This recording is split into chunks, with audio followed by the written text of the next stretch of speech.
이스라엘 내에 이 팔레스타인 자치지구, 그 가자지구 있잖아요. 네. 이 가자지구를 통치하고 있는 무장 정파가 하마스입니다. 이 하마스는 불법 세력이에요.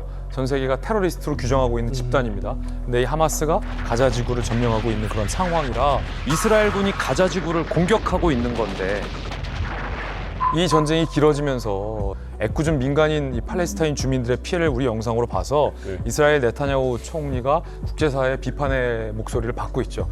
그런데 우리가 잊어서는 안 되는 건 명백한 건 이 전쟁의 트리거를 누가 당겼냐? 이 하마스가 당긴 거예요. 2023년 10월 7일 하마스가 기습을 하죠. 특히 이 무장 병력을 동원해서 이스라엘 국경을 넘어서 수천 발의 로켓을 이스라엘 민간인을 향해 쐈습니다. 그래서 그때 당시 이 하마스의 손에 이스라엘 민간인 수백 명이 학살당했어요. 그게 이 전쟁의 시작이에요. 그렇죠, 그렇죠. 이걸 잊어서는 안 됩니다. 이 전쟁이 사실은 계속되었던 건 아니고 한 차례 초반에 뜨겁게 붙었다가 소강 상태에 있었다가 최근에 다시 변수가 발생한 거죠. 올해죠. 9월 15일 가자지구에서 하마스를 완전히 제거하겠다라는 하마스 괴멸을 선포하게 됩니다. 현재 100만 명의 사람들이 살고 있을 것으로 추정이 되는 가자시티의 지상 공세를 이스라엘이 시작한 겁니다. 이스라엘의 이번 군사작전의 이름도 있습니다. 기드온의 전차라는 작전명도 붙었습니다. 와.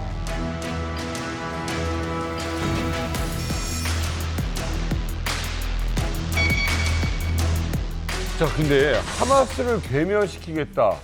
그 말은 뭐 한다고 하지만 이스라엘이 진짜 이번에는 끝까지 보겠다. 아예 뿌리채 뽑겠다는 얘기로 들리거든요. 네, 사실 중동 문제에 대해서는 우리가 그다지 크게 보도하거나 또 관심이 없었던 시기가 있었기 때문에 이스라엘이 왜 이토록 하마스를 제거하는 데 집착하는지 또 이스라엘과 하마스의 이 전쟁이 가져올 우리의 어떤 영향이 있는지 이것이 정말 궁금한 어떤 그런 시기가 아닐 수 없습니다. 그래서요. 오늘은 중동 문제하면 이분을 빼놓고 이야기할 수 없습니다. 한 분의 전문가를 모셔서 좀 더 심도 깊은 이야기를 들어보도록 하겠습니다. 한국외대 중동연구소의 백승훈 박사님 나와주셨습니다. 네, 안녕하세요. 반갑습니다.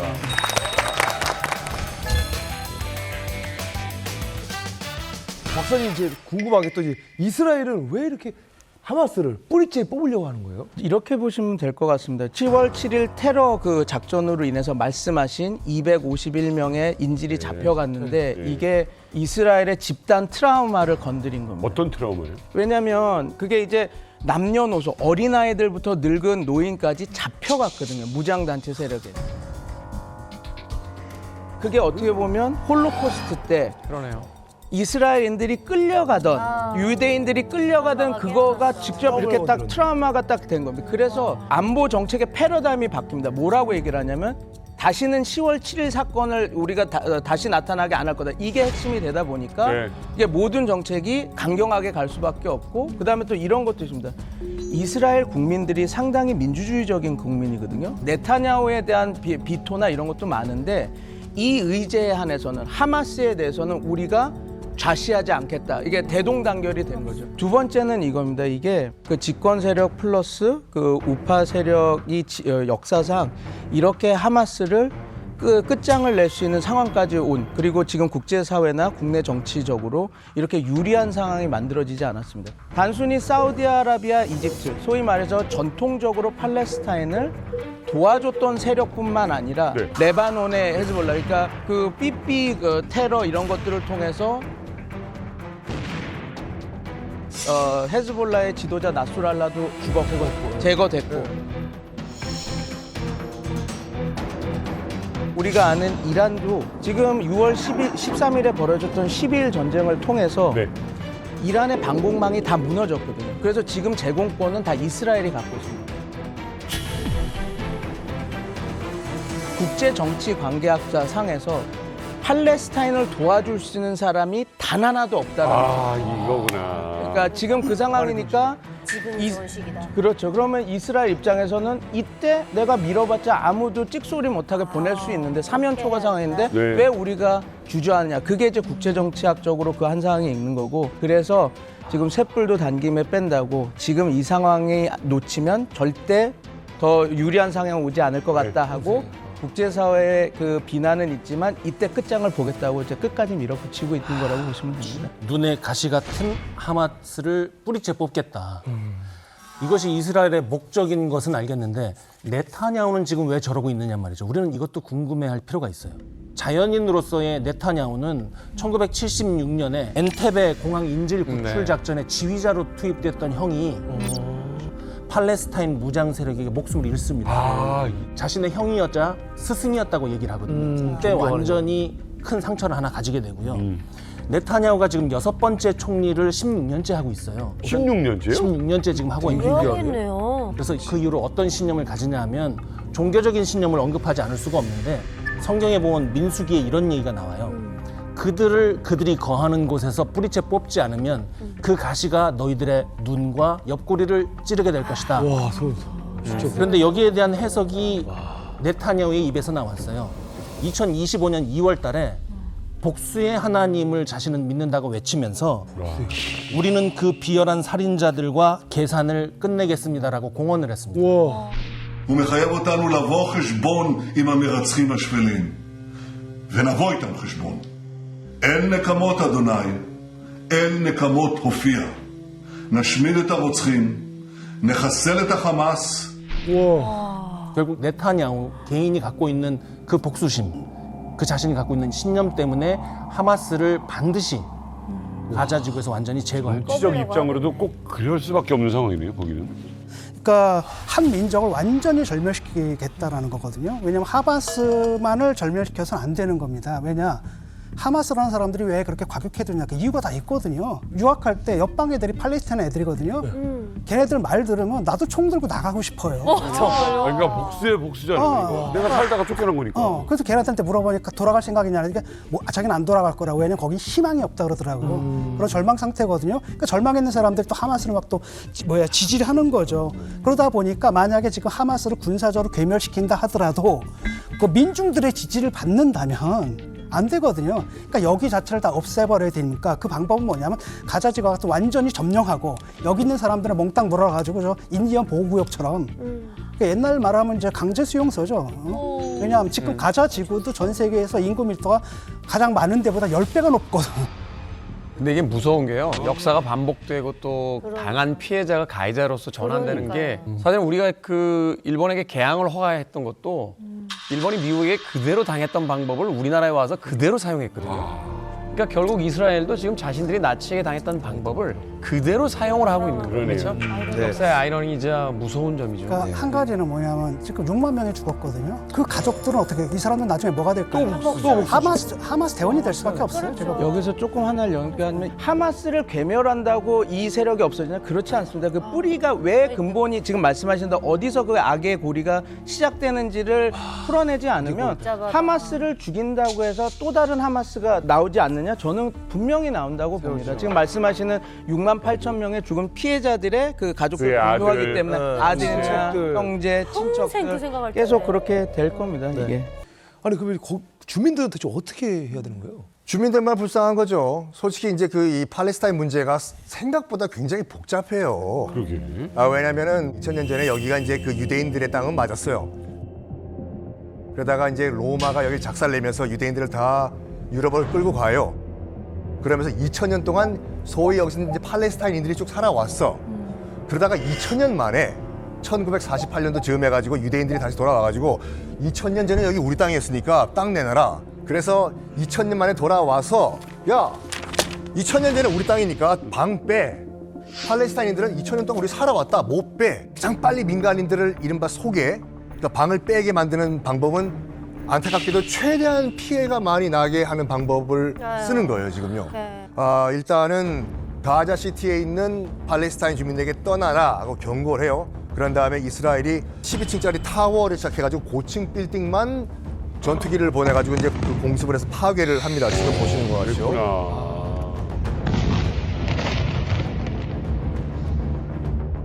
주변에 다 민간인들이 있었잖아요. 문제가 뭐냐면 저 주변 높은 빌딩 주변에 민간인들이 텐트를 치고 다 있었던 상태였거든요. 아이고. 그러면 당연히 안타깝게도 저게 무너지면서 주변에 있는 민간인들이 이제 피해를 당했어요. 그렇지. 그러면 이건 그거예요. 민간인들 이렇게 피해를 당하니까 지금 더 당하기 전에 빨리빨리 우리가 망하는 것처럼 남쪽으로 방 빼라고 안 그러면 너희들 희생이 더 증가될 것이다. 어떡할래? 라고 경고를 하는 거죠. 끔찍한 경고죠. 뭐 이제 양쪽 상황은 다 알겠는데 근데 아까 보니까 피난길에 오는 사람들 보니까 어딜 가야 될지 모르겠어요. 그러니까요. 이게 문제인 거예요. 그러니까 떠나라는데 어딜 가야 될지도 모르겠고 먹을 것도 없고 물도. 그냥 길 가다가 죽으란 얘기. 아 뭔가 이게 보면서 너무 안타까운 게 우리는 그래도 탈북할 때 대한민국이라는 목표가 있는 그렇죠, 거예요. 목적지. 그래서 헤매고 뭐 무슨 화장실에 씻는 물이라도 먹으면서 생명을 연장해야 되는 명분이 있는데 이게 도대체 어디 가야 되는지 모르겠는 거예요. 애들 어떻게 해? 애기들은 어떡할 거예요? 그런데 이렇게 일방적으로 몰아붙이기만 해서는 사실은 이 가자지구를 완전히 단견에 비우긴 쉽지 않을 거예요. 네. 그렇다면 분명히 어디로 가라, 뭐 어디에는 머물게 해주겠다라는 이야기를 분명히 해야 될 텐데 대안이 지금 상황이 있어야지. 어떤 겁니까? 이스라엘군은 일단 남부로 대피하라고 전파를 했습니다. 대표적으로 알마와시라는 곳으로 지금 가라고 얘기를 했어요.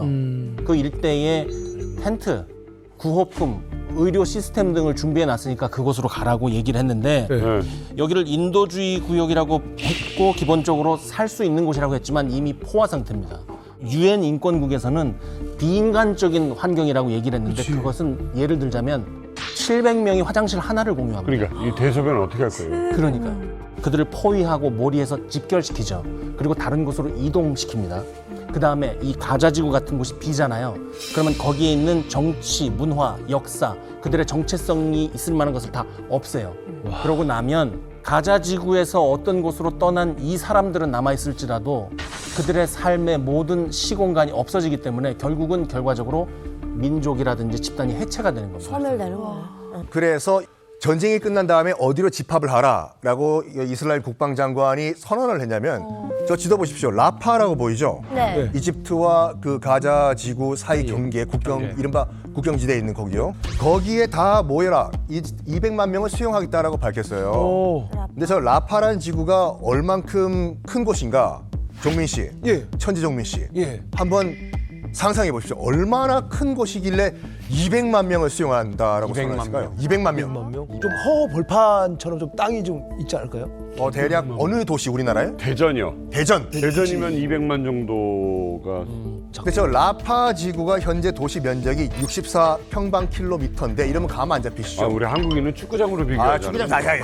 더 쉬운 걸 할게요. 여의도. 울릉도보다 작아요. 울릉도. 너무 작다. 울릉도가 큰 섬 같지요? 제주도의 25분의 1이거든요. 지금 현재 경상북도 울릉군에 등록돼 있는 주민 수가 9천 명이 안 돼요. 요 9천 명이 살고 있는 울릉도만의 조그만 코딱지만한 요 땅에 200만 명이 들어가는 거예요. 뭐 어떻게 살아요, 거기서? 그러니까 알아서 하라 이거예요, 지금요. 이스라엘이 팔레스티나 사람들을 지금 내쫓는다고 하는데 삼국으로 지금 내쫓는다고 지금 하고 있지 않습니까? 그럼에도 불구하고 사실 수용할 수 있는 나라가 과연 몇이나 되겠는지 없어요. 예, 없을 거라고 생각을 합니다. 그리고 또 이제 많은 팔레스티나 사람들이 이미 전에 4차례의 중동 전쟁을 통해서 이미 많은 나라들의 지금 난민으로 흩어져 간 상태거든요. 그래서 이제 쿠웨이트인 경우에도 그 팔레스티나 난민들이 굉장히 많습니다. 그리고 이 사람들이 지금 현재 쿠웨이트에서 사는데 영주권을 가지고 있지만 시민권을 가지고 있지 못해요. 안 주는구나. 예, 그러니까 한마디로 말하면 이 사람들이 그러니까 난민 자격으로 지금 살고 있는 겁니다. 간혹 뭐 행운이 차려지는 사람들이 이제 쿠웨이트 사람들하고 결혼을 하는 경우에는 그때 요건을 받는다고 하지만 민족란에는 팔레스티나라고 딱 밝혀져 있거든요. 예. 그리고 또 지금 현재 우리가 잘 알고 있는 요르단 국왕 아브둘라후 2세 있지 않습니까? 2세의 왕비도 팔레스티나인 여성입니다.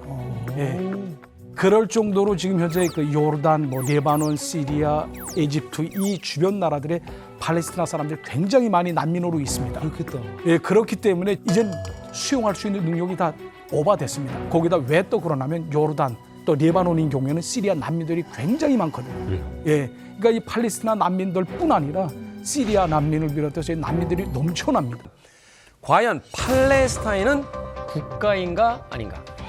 자, 여기에 대한 어떤 명료한 답을 제시할 수 없기 때문에 현재 굉장히 이제 복잡한 어떤 상황이라고 하는데 어떤 상황입니까? 특히 이제 전 세계 리더 국가들, G7 국가들은 다 팔레스타인을 정식 국가로 인정하지 않았어요. 이들은 미국, 영국, 독일, 프랑스, 그리고 이탈리아, 일본, 캐나다 모두가 다 팔레스타인을 정식 국가로 인정하지 않았습니다. 왜냐하면 미국 중심의 세계 질서 하에서 사실은 이 이스라엘과 정말로 척을 쥐고 있는 팔레스타인을 국가로 인정할 이유가 G7 국가들에게는 없었던 것이죠. 남을 게 없어요. 그런데 지난 7월에 G7 국가 중 처음으로 프랑스의 마크롱 대통령이 팔레스타인을 국가로 인정하겠다라고 먼저 선언을 했어요. Pour la paix entre le peuple israélien et le peuple palestinien, je déclare que la France reconnaît aujourd'hui l'État de Palestine. 그런데 우리 녹화 기준 23시간 전에 G7 국가 중에서는 캐나다와 영국이 팔레스타인은 국가다라고 선언을 해버렸어요. 그런데 이건 그냥 일종의 선언적 의미의 퍼포먼스다라고 보는 국제사회의 시각이 아직은 많거든요. 왜냐하면 팔레스타인을 정식 국가로 인정하게 되면 뭐가 문제가 발생하냐면 이스라엘에 대해서 적극적으로 공세를 하고 이스라엘에 대해서 전 국제 질서 차원에서의 제재를 가해야 되는 거예요. 그렇게 되면 이들 국가는 누구와 대척점에 서게 되냐면 미국과 대척점에 서게 되는 겁니다. 우와, 뭐야. 선생님, 저는 팔레스타인에다 가본 적이 있기 때문에 조금 설명하자면요. 팔레스타인을 인정하는 국가가 이 나라들을 참여하기 직전까지만 하는데 143개국이었어요. 예. 사실은 팔레스타인을 인정한 국가가 많아요. 우리 대한민국도 인정을 안 했지만 유엔 총회 때는 투표할 때는 찬성표를 던지지만 인정을 안 했어요. 대만처럼 대표부가 설치돼 있지 대사관이 설치돼 있지는 않아요. 국가를 인정 안 했기 때문에.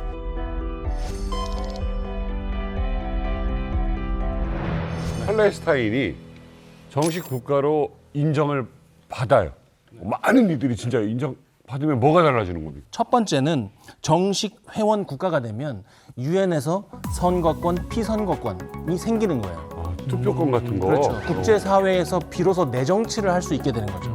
두 번째로 좋은 건 뭐냐면 국제재판의 당사국이 돼서 자신이 제소를 하고 피소를 할 수 있는 그 자격이 완전하게 주어지는 거예요. 네. 지금 현재로서 팔레스타인이 가장 갖고 싶은 권리 중에 하나가 바로 이걸 겁니다. 세 번째는 뭐가 있냐면 IMF, 세계은행, WTO 같은 다자기구에 가입해서 국가 경제를 발전적으로 나갈 수 있는 토대를 만드는 거예요. 또 한 가지, 지금 팔레스타인인들이 분명 그 땅에 실제적으로 실효적 거주를 하고 있었는데 나가라 하면 나가야 되고 나중에 가갖고 여기 제 땅인데요 그 권리를 못 찾잖아요. 그러니까 가옥 철거라든지 토지 몰수에 대해서 각 개인이 자기의 권리를 주장할 수 있는 것도 팔레스타인이 정식 회원 국가가 됨으로써 발생하게 됩니다. 얻을 게 많네요. 아니 중동에서 외교관으로 북한 외교관으로 근무했던 분 입장에서는 그러니까 팔레스티나가 국가 지위를 인정받기는 조금 어려울 것이라고 저는 생각합니다. 왜요? 왜냐하면 그러니까 유엔의 회원국 그 절차를 보게 되면 가입 절차. 우선 희망하는 희망국이 유엔 사무총장한테 제출을 합니다. 신청서를. 그러면 유엔 안보리에서 이제 쭉 다 심의를 해가지고 통과를 시킨 다음에 이거를 추천서를 써서 이 추천서를 유엔 총회에다 제출을 합니다. 그러면 이 유엔 총회에서 3분의 2에 해당하는 나라가 찬성을 해야 유엔 회원국으로 받아들일 수 있습니다. 그런데 이 단계의 중가운데에 있는 유엔 안보리, 여기서도 5개 상임이사국 중에 미국이 힘이 굉장히 세거든요. 그러니까 이 5개 상임이사국이 비토권이 있습니다. 거부권이 있기 때문에 통과를 못하게끔 반대하게 되면 이건 절대 유엔 회원국으로 될 수 없다는 말이에요. 그래서 팔레스타인은 국가입니까 아닙니까? 물론 국가로 인정하는가 마는가는 개별적인 그런 나라들의 자주권에 속하는 문제입니다. 정식 회원국으로서의 진짜 진정한 의미로서의 국가로는 볼 수 없다. 그건 나라 나름이에요. 예를 들면 튀르키예에서는 팔레스타인 대사관 있고 팔레스타인 자치부의 수장이 오면 대통령처럼 튀르키예 대통령이 그분을 모셔요. 그러니까 나라 나름이에요. 실제적으로 북한에도 팔레스타인 대사관이 있습니다. 그러니까 국가로 인정하고 마는 거는 해당 나라의 자주권에 속한 문제이기 때문에 이건 별개의 문제지만 정식 가입함으로써 이제 이 자기의 권리를 행사하는 건 또 다른 문제다 이 소리입니다.